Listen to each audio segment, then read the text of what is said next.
12 12 में मैं तुम्हारे लिए एक वचन पढ़ाता हूं, तुम्हें और सामर्थ बढ़े, तुम और खुदा के साथ बढ़ जाओ। मत्ती 12 में ऐसे लिखा है, 12 का 22 में सुनो क्या लिखा। मत्ती 12 का 22 में, हाँ, अगर तुम 22 से पढ़ोगे लगातार 32 तक, तो यहां पर मैं तुम्हें समझाता हूं, सारा नहीं पढ़ाऊंगा, कुछ कुछ समझाऊंगा यहां से, ठीक है। यहां पर क्या लिखा है, यहां पर यीशु मसीह ने 22 में एक अंधे और गूंगे में, जिसमें दुष्ट आत्मा थी, एक लड़के के अंदर जो गूंगा हो गया था, अंधा हो गया था, उसमें एक ऐसी दुष्ट आत्मा थी, यीशु के पास लाए तो यीशु ने उसको हील कर दिया, चंगा कर दिया, ठीक है। जब चंगा कर दिया तो यहां पर क्या होता है, बहुत सारे लोग तो चकित होते हैं ये काम देखकर, वाह वाह, लेकिन कुछ फरीसी ये सुनकर के ये तो दुष्टात्माओं के सरदार बालजबूल की सहायता के बिना दुष्टात्मा को नहीं निकालता। उसने उनके मन की बात जानकर उनसे कहा, जिस किसी राज्य में फूट होती है वह उजड़ जाता है, और कोई नगर या घराना जिसमें फूट होती है बना न रहेगा। और यदि शैतान ही शैतान को निकाले तो वह अपना ही विरोधी हो गया, फिर उसका राज्य कैसा बना रहेगा। यहां पर यीशु मसीह उन लोगों के मन को देखकर उन्हें ज्ञान देता है, जबरदस्त ज्ञान, जो हमारे लिए भी सीख है, ताकि हम भी इस पवित्र वचन को लेकर आगे बढ़े और ज्यादा आगे बढ़े। हालेलुया। कितनों को समझ आ रही है बात। बाइबल में लिखा, जब वो यीशु मसीह के बारे में ये बातें कर रहे थे कि ये दुष्ट आत्मा से लोगों को चंगाई देता है यीशु, और दुष्ट आत्मा ही निकालता है, तो यीशु मसीह ने उन्हें उदाहरण दी, अगर किसी राज्य में फूट है तो वह राज्य बना नहीं रहता। अगर किसी घर या घराने में फूट रहती, क्लेश रहता है, तो वह घर भी बना नहीं रहता। कितनों को बात समझ आ रही है। अगर हमारे घर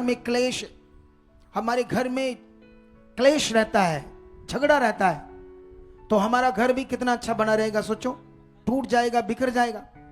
तो यीशु मसीह ने कहा, अगर मैं शैतान की सहायता से ये काम करता हूं, तो बताओ मुझे, अगर शैतान ही को निकालेगा खुद, तो वो शैतान का राज्य कैसा बना रहेगा।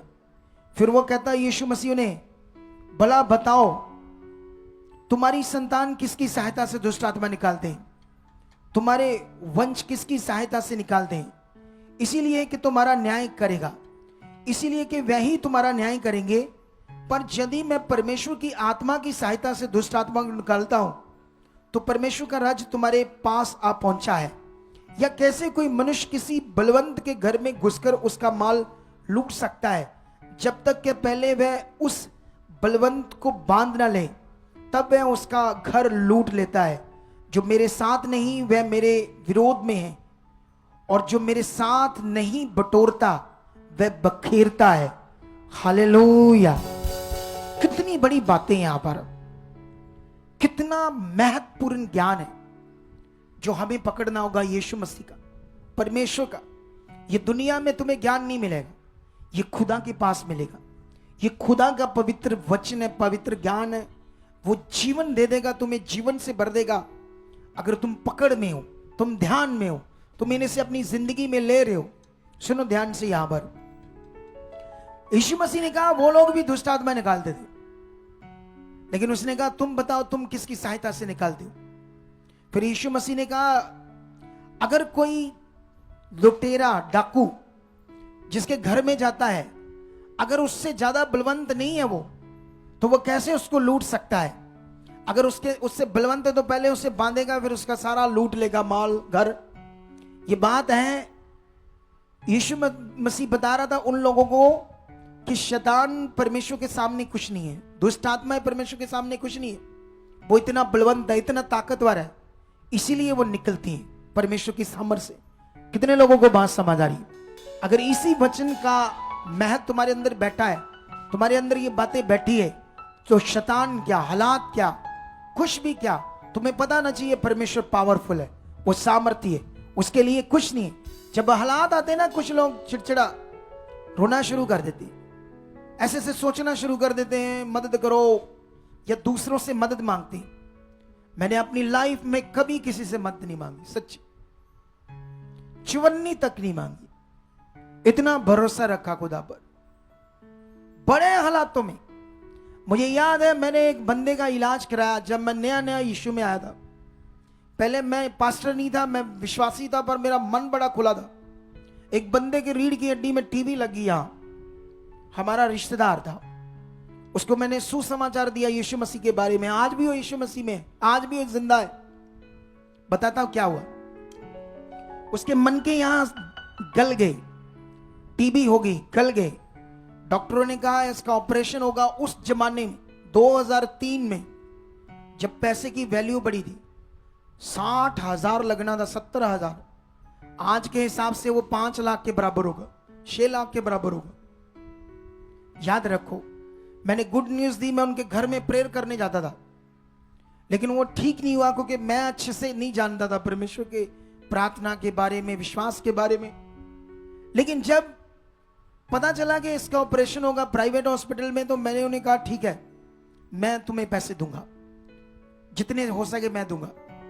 मेरे पास भी इतने नहीं थे। उस जमाने में 100 रुपया दिहाड़ी होती थी सिर्फ कारीगर की, और 100 रुपया दिहाड़ी देने वाला 60,000 कहां से ले आएगा। मैंने 15,000 ब्याजी उठाया, 5,000 पास मेरे पास जोड़ा हुआ पैसा था, वो दिया। 15 या 10% से उठाया, मैंने उसको दे दिया। उसका ऑपरेशन हुआ, और भी उन्होंने किया। मैंने कहा मैं और दूंगा अभी। और जब उसका ऑपरेशन हुआ ना, अमीर लोगों के भी वो रोग आया था। 5 लोगों का ऑपरेशन हुआ था उस बड़े हॉस्पिटल में एक ही दिन। 4 अमीर थे, ये गरीब था, लेकिन ये प्रभु में आ गया था। वो चारों के चारों की डेथ हो जाती है, ये अकेला बचता है। हालेलुया। इससे पता लगता है परमेश्वर की पावर काम करती है। लेकिन जानते हो, वो पैसा मुझसे उतर नहीं रहा था, वो बढ़ता जा रहा था, ब्याज पर ब्याज। मैं दिहाड़ियां लगा रहा हूं, उतार रहा हूं, नहीं उतर रहा। इस कंडीशन में भी मैंने एक चवन्नी तक नहीं किसी से मांगी। मैंने कहा खुदा है। मेरा एक बाइक होता था, टीवीएस स्कूटी बोलते, टीवीएस स्कूटी। मैंने मेहनत करके ली थी, मैं छोटा मोटा ठेकेदार था। वो 2 स्टॉक होता था वो मोटरसाइकिल, मैंने वो भी बेच दिया उसके चक्कर में। आप साइकिल पर आ गया। लेकिन आज तक मैंने उस बंदे से ना तो कभी चवन्नी मांगी वापस, ना ही कभी उसको उलाना दिया कि मैंने तेरे लिए ये किया वो किया। कभी नहीं उसे मैंने बोला। मैंने अपना मन किसके पास रखा? बोलो। इसीलिए आज मैं यहां हूं। हालेलुया। कितनों को बात समझ आती है? अरे यहां तक आने का सफर आसान नहीं था, और यहां से जो अब आगे जाने वाला है हम, उसकी तो तुम सोच भी नहीं रखते। हम क्या करने वाले हैं अब दुनिया में। अगर मैं इतने सफर से आया हूं, मैं इतना कुछ देख कर आया हूं प्रभु में विश्वासी रहकर, तुमने तो कुछ देखा ही नहीं होगा।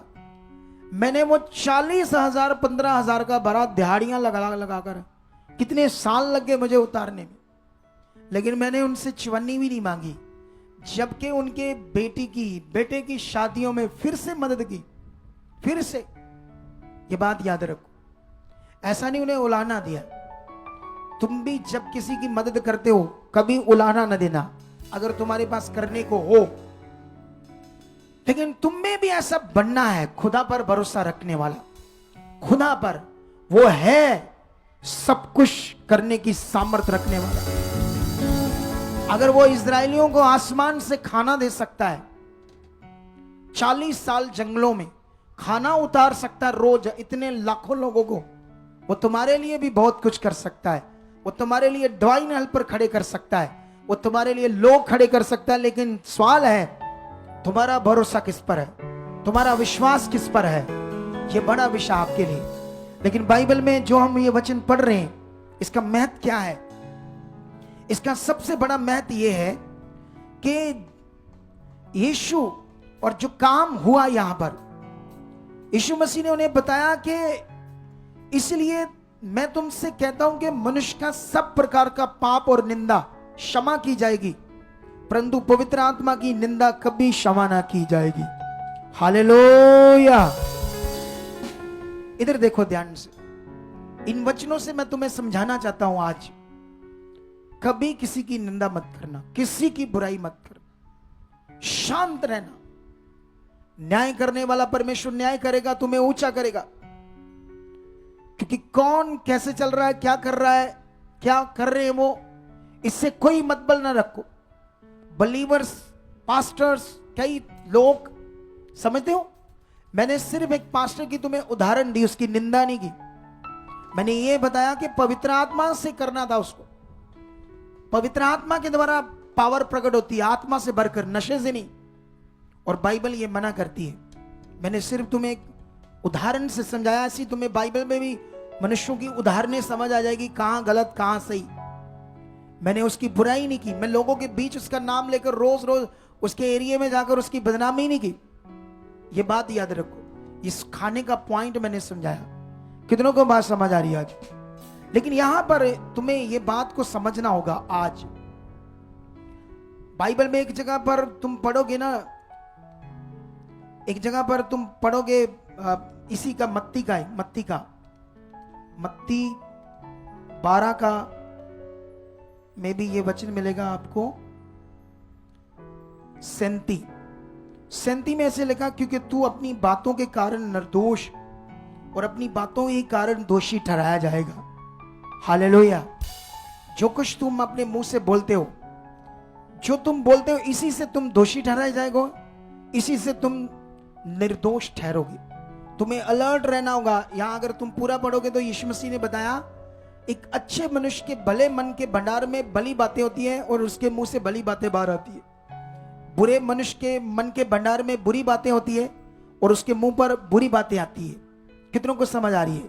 इसलिए तुम्हें ये प्रैक्टिकल करना होगा और अच्छी बातों को पकड़ना होगा, परमेश्वर के वचन को पकड़ना होगा, आगे बढ़ना होगा, ताकि हम ज्ञान को पकड़कर, वचन को पकड़कर, पवित्र वचन को पकड़कर उसकी इच्छा में बढ़ते जाएं। मैं तुम्हें लास्ट में एक वचन जल्दी जल्दी एक पढ़ाना चाहता हूं लूका की बुक से, ताकि तुम्हें यह समझ आ जाए लूका की बुक का वचन परमेश्वर क्या बात कर रहे हैं। लूका 16 का 18, 16 की 18 में ऐसे लिखा है, नहीं सॉरी 16 का 8 वचन। यीशु मसीह यहां एक दृष्टांत समझा रहे चतुर भंडारी का। यहां पर 8 में वो बात करते हैं, यीशु स्वामी ने उस अधर्मी भंडारी को सराहा और उसने चतुराई से काम किया है, क्योंकि इस संसार के लोग अपने समय के लोगों के साथ रीति व्यवहारों में ज्योति के लोगों से अधिक शत्रु है। हालेलुया। इस वचन को सीख लो। ये क्या वचन है आज आपके लिए? संसार के लोग जो परमेश्वर को नहीं जानते, जिन्होंने उद्धार नहीं पाया, जिन्होंने अपना मन संसार से नहीं फिराया, जिन्हें अभी उद्धार नहीं मिला, पवित्र आत्मा का दान नहीं मिला, जो परमेश्वर की अभी संतान नहीं बने, उन्हें बोलते संसार के लोग या अंधकार के लोग। यीशु मसीह ने कहा वह ज्योति के लोगों से रीति व्यवहारों में ज्यादा चतुर होंगे, चालाक होंगे, और तुम कभी ऐसे नहीं बनना। तुमने संसार की तरह चतुर चालाक करके किसी से पैसे नहीं लेने, ठगी नहीं मारनी, धोखा नहीं देना, सीधी जिंदगी जीनी है खुदाबंद के साथ। किसके साथ जीना है? बोलो हालेलुया। तुम परमेश्वर के लोग हो, तुम्हारी सहायता खुदा से होगी, तुम्हारी हेल्प खुदा से होगी। वो इतना तुम्हें देगा जितनी तुम्हें समझ सोच नहीं होगी। ये मैं उदाहरण हूं। सोचो मैं 2003 में 15,000 ब्याजी उठाकर एक बंदे के इलाज में लगा रहा हूं। मेरे पास पैसे ही नहीं थे, लेकिन एक दिन मेरे पास इतना पैसा आया कि मैंने पता नहीं कितने प्लॉट्स, कितनी चीजें खरीदी, कितना पैसा आया। किसने दिया? मुझे खुदा ने दिया। जब मैं बिलीवर था, जब मैं विश्वासी था, ऐसा नहीं जब मैं अगुआ बन गया तो फिर मैंने पता नहीं अगुआ बन के परमेश्वर का सारा लूट लिया, जैसे लोग कहते हैं, है ना? समझते हो या नहीं समझते हो? कोई कुछ भी कहे मेरे बारे, किसी की परवाह नहीं मुझे। संसार की बातें कभी मत सुनना। तुम्हारी कोई बदनामी करता है, तुम्हारे विरोध में बातें करता है, बोलने दो। अगर तुम उन बातों में मन लगाओगे तुम्हारा नुकसान होगा, तुम गिरोगे। जो करता करने दो, तुम खुदा के साथ हो, बोलो, और खुदा तुम्हारे साथ है। तुम्हें वो गिरने नहीं देगा, तुम्हें वो आगे लेकर जाएगा, तुम्हें बहुत बढ़ाएगा। सुनो, इस बंदे को आगे लाओ, इधर आओ, पास्टर है ना, इधर धोनी धोनी, इसको आगे लाओ, इसकी बात बताता हूं मैं आज आपको। दौड़कर आप, तुम्हें परमेश्वर ने छू लिया, कैसे ढीला ढीला आ रहा है, पास्टर है ना तू, बस उतना उतना दूर। हाँ, तू पीछे टक जा, पर ही हो दे, इधर ही रहने दे, मेरी तरफ रहने दे। कोई और बंदा जो, नहीं तो जिसको पता है बेचारे को, खुद को नहीं उसको पता चल। वो इधर रखो, इधर रखो, इधर रखो कैमरा, इधर रखो। हाँ, सुनो, देखो, आज से 5 साल पहले मेरे पास जी आया था, 5 साल पहले आया था ना जी जी। ठीक है, सुनो तो, देखो तुम्हें मैं अपना चैरिटी बताता हूं, मैं कैसा हूं। मैंने कभी बताया नहीं मैं क्या क्या कर रहा हूं, किसकी मदद कर रहा हूं, कैसी कर रहा हूं, मैंने कभी नहीं बताया। लेकिन आज खुदा ने थोड़ा सा बताया, बता, लोगों को पता चले हम क्या क्या करते हैं लोगों के लिए भी। ये 5 साल पहले मेरे पास आया, ये पास्टर है, अभी भी तब भी था पास्टर। लेकिन इससे ना सेवा अच्छे से नहीं हो रही थी, पता नहीं क्या क्या हुआ, गड़बड़ हो गई, आई डोंट नो, मुझे मैंने ना ज्यादा पूछा है इससे। लेकिन जब मेरे पास आया तो इसके ऊपर ना कर्ज हो गया 5 साल पहले, 30-32 हजार के लगभग। और ये खुद भी पढ़ा नहीं है, तो इसको भी अपना दिहाड़ी धूड़ी लगानी पड़ती है, ये कोई काम भी नहीं आता इसको, कारागिरी मजदूरी करनी आती है। तो मजदूरी करके ये खुदा का काम भी करता था और साथ में सुसमाचार देता था, अपने घर संगति लगाता था। लेकिन वो संगति बढ़ नहीं रही थी, कई चीजों में आगे पीछे हो गया, कर्ज हो गया। ये संगति बंद करके ना पिक्खी पिंड से शहर अमृतसर में आ गया। और यहाँ उन दिनों में पता नहीं 250-300 रुपए की दिहाड़ी होती थी, 5 साल पहले 300 रुपए की दिहाड़ी होगी ना, 250-300 रुपए, अभी तो ज्यादा होगी, मजदूर की 500 होगी। लेकिन ये दिहाड़ियां कर रहा, छुपा था कर्ज वालों से। जब मुझे मिला ना तो मैंने कहा नहीं, तू सेवा कर। मैंने इसको वो 30-32 हजार दिया 5 साल पहले। 5 साल पहले मैंने देकर इसको कहा, जिनका देना है जाओ दो, और वापस जाकर तुम क्या करो, अपनी सेवा करो, ठीक है।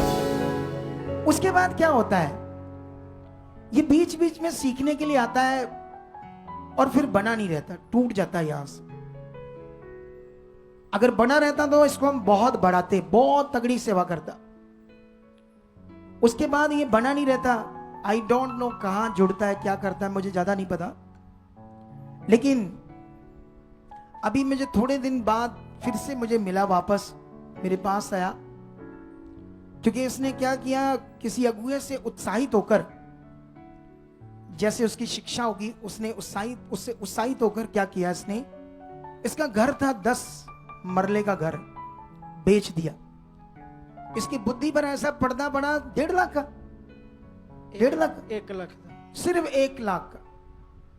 जबकि वो घर अभी वापस ले उससे तो वो 8 लाख मांग रहे गांव में। इसने 1 लाख बेच दिया। और वो 1 लाख, पता है इसने क्या किया, इसने पोस्टर बनवाए, लगाए और संगति स्टार्ट की। और वो आत्मा से नहीं था, वो पैसे भी गया, घर भी गया, संगति भी फेल, सारा कुछ फेल हो गया। समझते हो नहीं।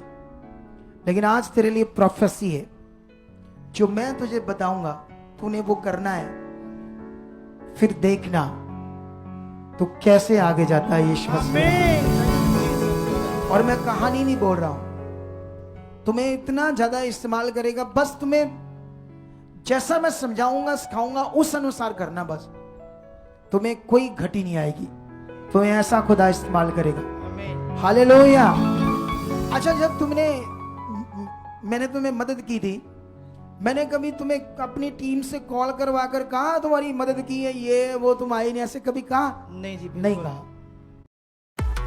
Get up to 30%